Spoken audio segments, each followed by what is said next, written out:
Faccio a fila per pagare una multa, fila con la schiena distrutta, fila e qualcuno che ammutta una fila, fila. 4 ore alla posta, fila, quanto tempo mi costa, fila, e nessuno si sposta da fila. E finalmente vengo chiamato, arrivo in fretta dall'impiegato. Ciricu scusi, devo pagare. Mi dici calma, sto a riposare. Mi guarda in faccia per un momento e poi mi chiede il documento.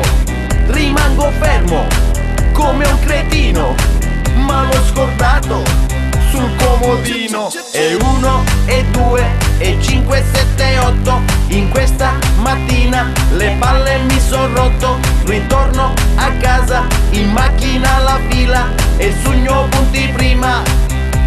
Rifaccio a fila con l'ascella sudata a fila e qualcuno che poi s'infila per poter scavalcare a fila, fila. 8 ore alla posta, fila, quanto tempo mi costa, fila, mentre il sonno si sposta na fila.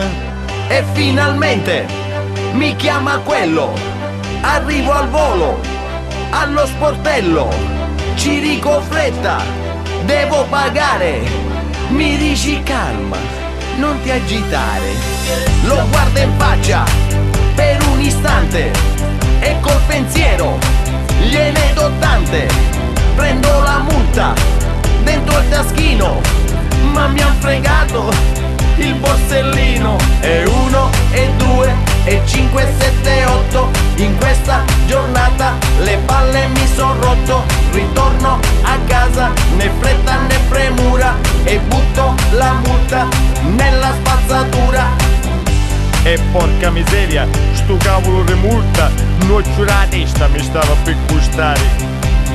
Ma per mia, proprio per mia, una monnezza può arrestare. Faccio a fila